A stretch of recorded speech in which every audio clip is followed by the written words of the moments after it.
बंटी बबली की तर्ज पर खर्चे पूरे करने के लिए करते थे झपटमारी। पुलिस ने वारदात में इस्तेमाल स्कूटी जब्त कर दोनों को किया गिरफ्तार। दिल्ली में 4 और नोएडा में 6 वारदात में शामिल थे आरोपी। मानसरोवर पार्क में बाइक सवार ने लड़की को टक्कर मारी। लोगों ने युवक को किया पुलिस के हवाले। लड़की का आरोप, लड़की देख रही थी मोबाइल, इस वजह से हुई दुर्घटना।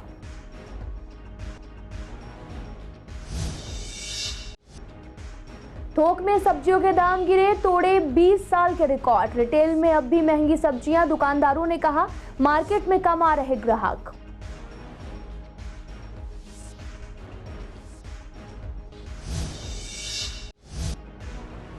गांधीनगर के व्यापारी को लूटने वाला महज 72 घंटे में गिरफ्तार। आरोपी ने वारदात में शामिल होने की बात कबूली। सीलमपुर के कुख्यात बदमाशों के गिरोह का सदस्य है आरोपी।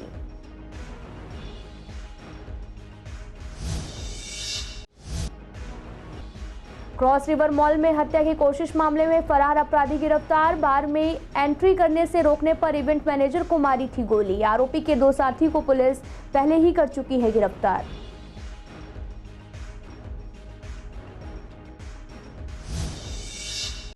नमस्कार, मैं आपके साथ अंकिता पाल। आप सभी का पूर्वी दिल्ली खास में एक बार फिर से स्वागत है। रुक करते हैं खबरों की तरफ। पूर्वी दिल्ली के प्रीत विहार थाना पुलिस ने बंटी बबली जैसे एक ऐसे जोड़े को गिरफ्तार किया जो खर्चे पूरा करने के लिए झपटमारी किया करते थे। आरोपी के पास से वारदात में इस्तेमाल स्कूटी और एक मोबाइल फोन भी बरामद हुआ है। इनकी गिरफ्तारी से पुलिस ने 10 और केस को सुलझाने का दावा भी किया है। जिले के डीसीपी अमृता ने बताया कि 12 मई को नरेला की रहने वाली नैन्सी नाम की एक युवती अपने दोस्त के साथ में प्रीत विहार आई थी। विकास मार्ग पर पेट्रोल पंप के पास स्कूटी सवार बंटी बबली की जोड़ी ने नैन्सी का मोबाइल भी झपट लिया, लेकिन कुछ दूरी पर जाकर स्कूटी गिर गई। पकड़े जाने के डर से दोनों स्कूटी छोड़कर पैदल फरार हो गए। पुलिस ने पीड़ित की शिकायत पर केस दर्ज कर स्कूटी को कब्जे में ले लिया। आपको बता दें कि स्कूटी के जरिए पुलिस ने दीपक को गिरफ्तार किया। जांच में पता चला कि वे पेशे से ऑटो चालक है। इससे पहले वे दिल्ली में 4 और नोएडा में 6 झपटमारी की वारदात को अंजाम दे चुके हैं। शादरा के थाना मानसरोवर पार्क में नत्थू कॉलोनी चौक फ्लाईओवर पर बीती रात एक लड़की ऑटो से उतर रही थी। तभी अचानक पीछे से आ रहे बाइक सवार ने लड़की को टक्कर मार दी।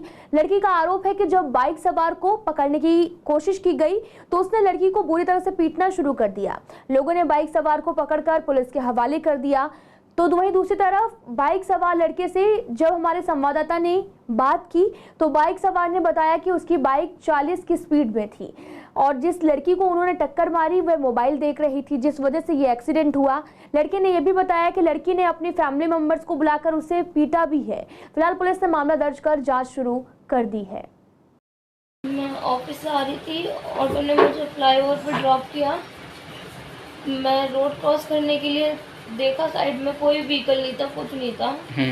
मैं रोड पार करने लगी और अचानक से ही मतलब 70 से 80 की स्पीड में, बहुत ज़्यादा हाई स्पीड में एक लड़का एकदम से अचानक से मेरी आंखों पर रोशनी पड़ती है और वो मेरे को हिट करके एकदम से पूरी बाइक मेरे ऊपर छोड़ देता है।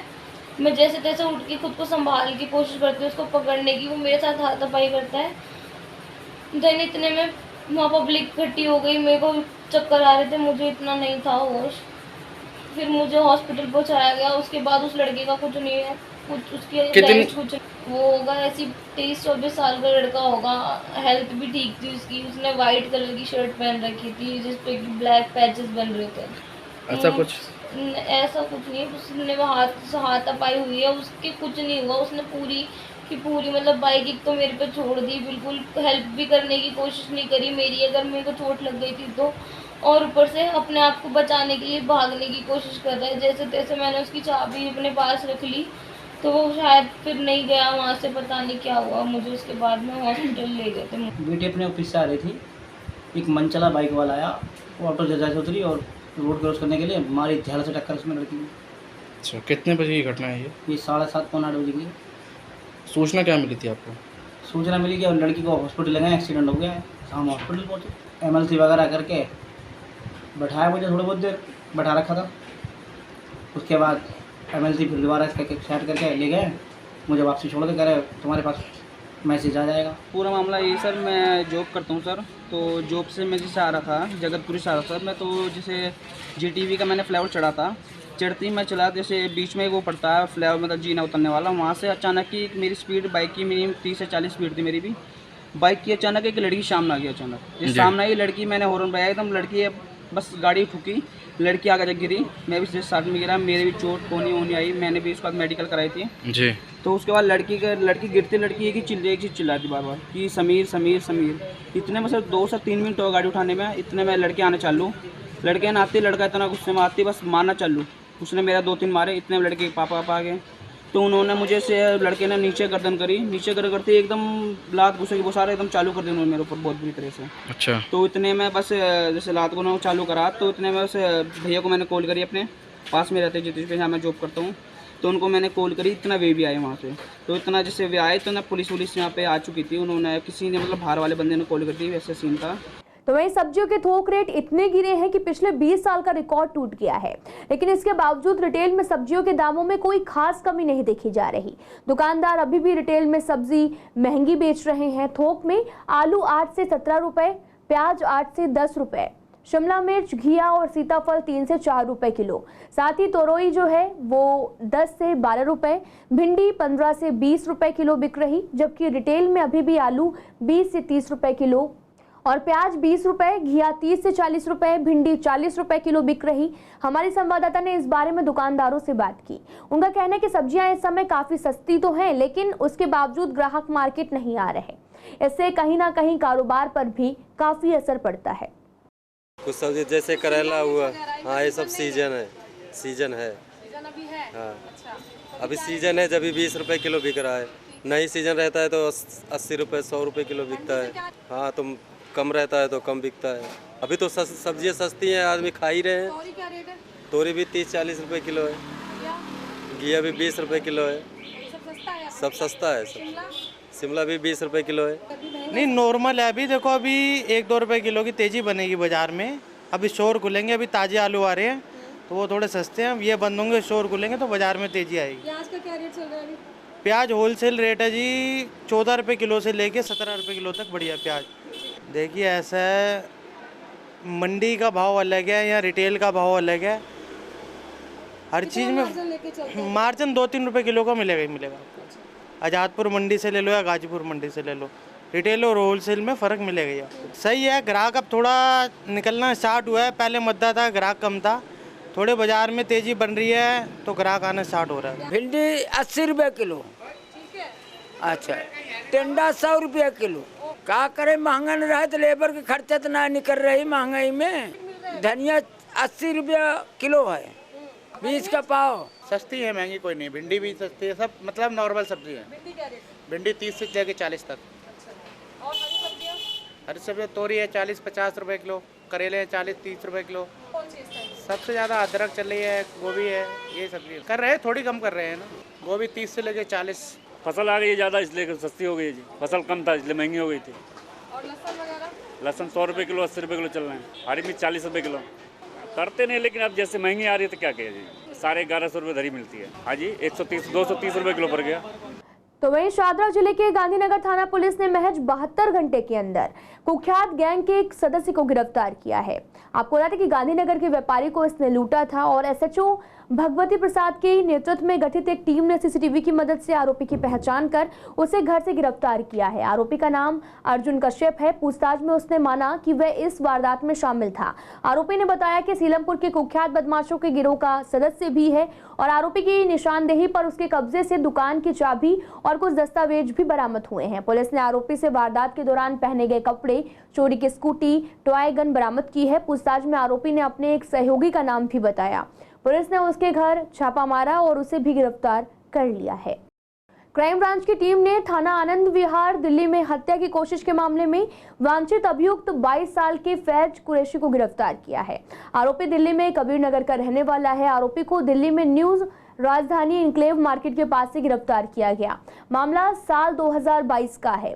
आरोपी फैज कुरैशी अपने दोस्तों सलमान और बिट्टू के साथ में शाहदरा के क्रॉस रिवर मॉल के क्लब में गया था। एंट्री टाइम खत्म हो जाने की वजह से क्लब के कर्मचारियों ने उसे अंदर जाने से मना कर दिया, तो वहां पर बहस शुरू हो गई। जतिन सिंह उर्फ गोलू नाम के इवेंट मैनेजर ने उन्हें शांत कराने की कोशिश की तो सलमान ने पिस्टल निकाली और जतिन पर फायरिंग कर दी।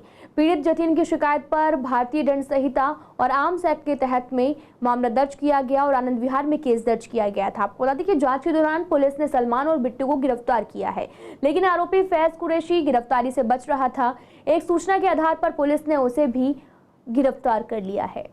पूर्व महापौर श्याम सुंदर अग्रवाल की बुआ की बेटी को विवेक विहार में उनके ही घर के बंधक बनाकर लूटने के मामले में पुलिस ने एक आरोपी टिंकू शर्मा को गिरफ्तार किया। शाहदरा जिला डीसीपी रोहित मीणा ने बताया कि पकड़ा गया आरोपी टिंकू शर्मा प्रीत विहार थाने का घोषित बदमाश है और इसके खिलाफ पहले से 8 आपराधिक मामले दर्ज हैं। पुलिस ने टिंकू के पास से लूटी गई ज्वेलरी और 50,000 रुपए कैश बरामद किया। इससे पहले क्राइम ब्रांच की टीम ने शनिवार को मामले में एक नाबालिग सहित 2 आरोपियों को भी गिरफ्तार किया है। पुलिस को मामले में शिकायतकर्ता महिला मीनू गुप्ता के बेटे सचिन की तलाश है। हॉकर मजदूर महासंघ ने स्ट्रीट वेंडरों को राजधानी से उजाड़ने का आरोप लगाकर रोष जताया। आपको बता दें कि इस बारे में हमारे संवाददाता मोहित कैंत ने रेहड़ी पटरी वालों से बात की। आपको बता दें कि उनका कहना है कि एमसीडी और दिल्ली पुलिस हमें उजाड़ने में लगी है। ये आए दिन हमें परेशान करते हैं जबकि हमारे लाइसेंस बने हुए हैं। इसके बावजूद भी ये लोग आते हैं और हमारी रेहड़ी को हटा ले जाते हैं, हमारा माल भी खराब कर देते हैं। इस बारे में एकता रेहड़ी पटरी संघ के अध्यक्ष और दिल्ली नगर निगम town vending committee member Mohammad Irshad का कहना है कि सरकार से हमारी अपील है कि रेहड़ी पटरी वालों को एक स्थायी जगह दे दें, भले ही इसके लिए उनसे हर महीने तय राशि ले लें ताकि उन्हें रोज रोज परेशानी से निजात मिल सके। आए दिन कोई न कोई बहाना लगा करके कभी एमसीडी परेशान करती है, कभी पुलिस परेशान करती है। आजकल जो परेशान सबसे ज़्यादा कर रहा है वो चालान वाला कर रहा है। चालान काटने के लिए हर महीने आ जाता है, कूड़ा हो ना हो। अब आप एक बात बताइए, जो कपड़े बेच रहा है वो क्या कूड़े फैलाता होगा, उसके भी चालान काट देते हैं। 10,000 के लोन लिया, 10,000 भर दिया, 20,000 भर दिया, 20,000 फिर लिया, अब 50,000 ले रहे हैं। तो मुझे बड़ी खुशी होती है और दिल से दुआएं निकलती है कि आप एक तरफ लोन दे रहे हैं और दूसरी तरफ उजाड़ीकरण कर रहे हैं। तो या तो रोटी खाने दीजिए या इकट्ठे छीन लीजिए, दोनों काम आप क्यों करते हैं। दूसरी बात, जब सर्वे हो गया, ऊपर के अधिकारी जो होते हैं ना वो लोग ठीक होते हैं, ये जो नीचे वाले लोग होते हैं ना यही लोग परेशान करते हैं।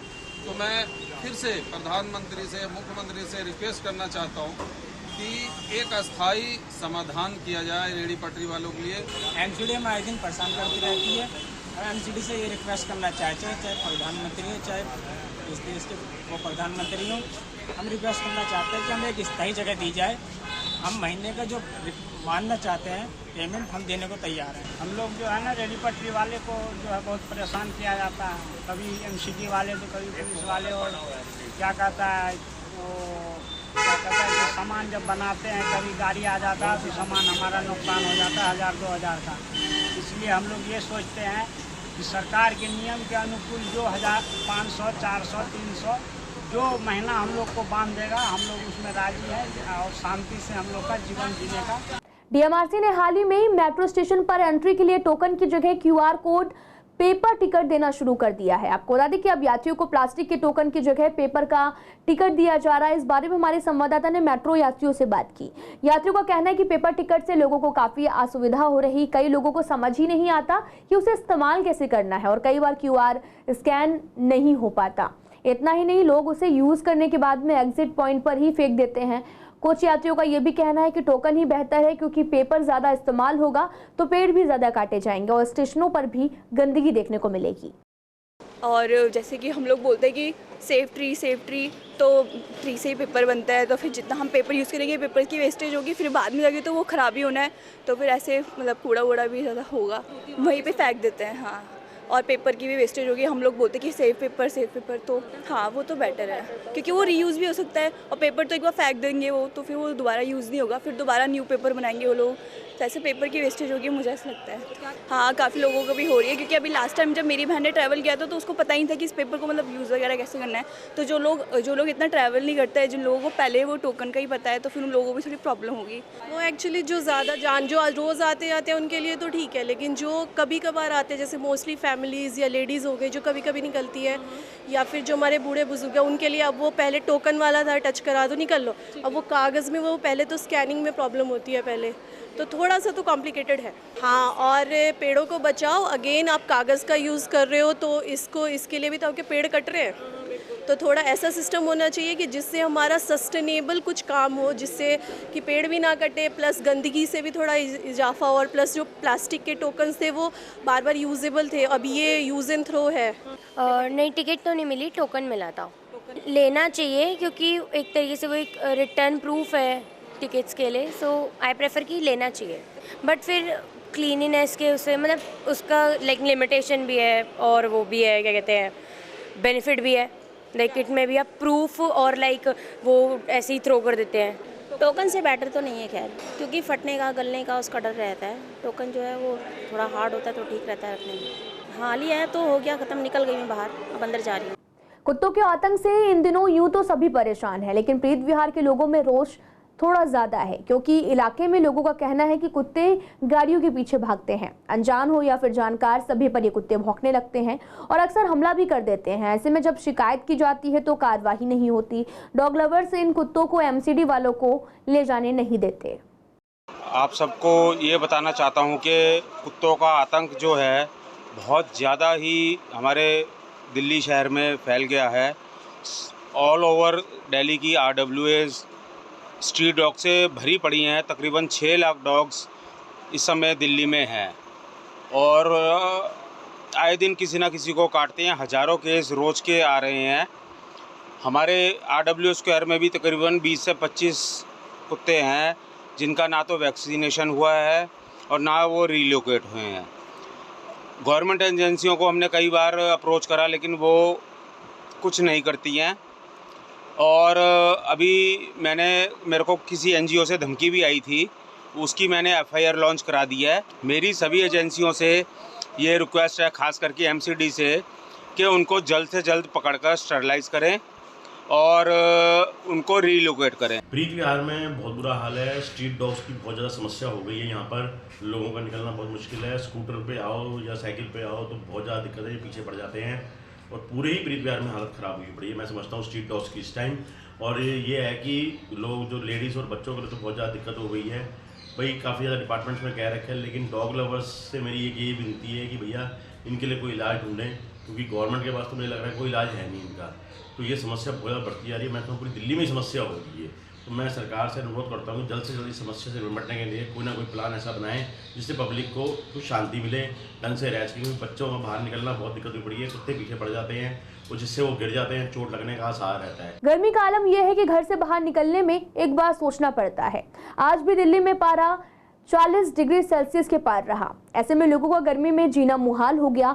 कुछ दिनों पहले जिस तरह से मौसम सुहाना था और लग रहा था कि अब गर्मी ज्यादा परेशान नहीं करेगी, लेकिन मौसम में अचानक इस बदलाव से दिल्ली वाले मान रहे थे कि इस बार गर्मी काफी ज्यादा पड़ने वाली है। लोग गर्मी से बचने के लिए खुद को कवर करते चल रहे और कुछ छतरी का भी इस्तेमाल कर रहे। बच्चों को लेकर पेरेंट्स ज्यादा परेशान हैं, चाह रहे कि छुट्टियां जल्दी पड़ जाएं क्योंकि बच्चे जल्दी बीमार पड़ जाते हैं।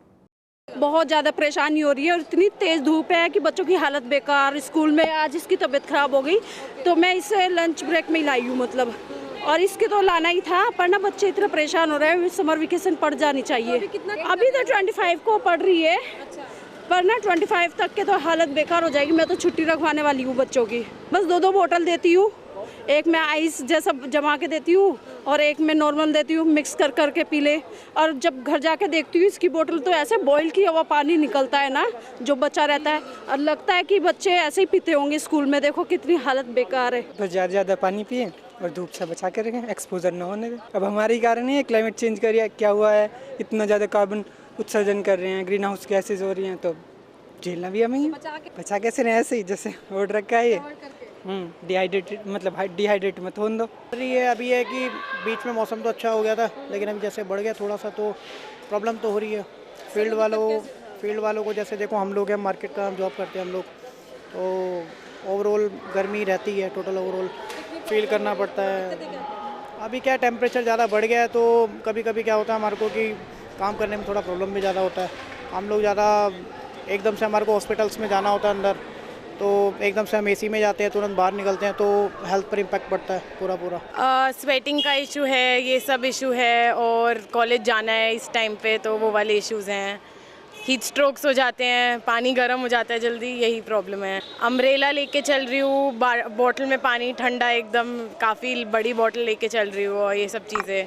हाँ, मतलब एलर्जी वगैरह हो जाती है, जब बहुत ज़्यादा गर्मी हो जाती है तो पसीने से एलर्जी हो जाती है, तो उससे गर्मी लगती है। अभी तो हाथ मुंह धो लेते हैं या कोई क्रीम वगैरह होती है तो वो लगा लेते हैं, सनस्क्रीन। हाँ, दिन में जैसे बहुत धूप, जब 2-3 बज रहे होते हैं तब नहीं निकलते, बहुत धूप होती है तो जाने का मन भी नहीं करता कहीं बाहर। गर्मी एकदम पड़ गई है, हमें अंदाज़ा भी नहीं था। हमें ऐसा लग रहा था कुछ दिन पहले, तो ऐसा लग रहा था कि गर्मी मौसम अच्छा हो गया है, लेकिन अचानक उसका मतलब एकदम गर्मी हो चुकी है। बीमारी का डर होता है, लेकिन अगर हम सावधानी से चलें, जैसे हम वहाँ से चले मतलब ऑफिस से या कहीं से चले, घर से भी चलें, तो पहले पानी पी के आना चाहिए, क्योंकि जब तक आप पानी के पेट में पानी जाएगा ना आपका, तो आप लू लग। कलकत्ता कोर्ट ने दिल्ली दंगों से जुड़े एक मामले की जांच में दिल्ली पुलिस के एक जांच अधिकारी पर लापरवाही और अनुचित आचरण की टिप्पणी करते हुए उन्हें तत्काल जांच से हटा दिया है और जांच के मूल्यांकन के लिए मामले को पुलिस आयुक्त संजय अरोड़ा के पास भेज दिया।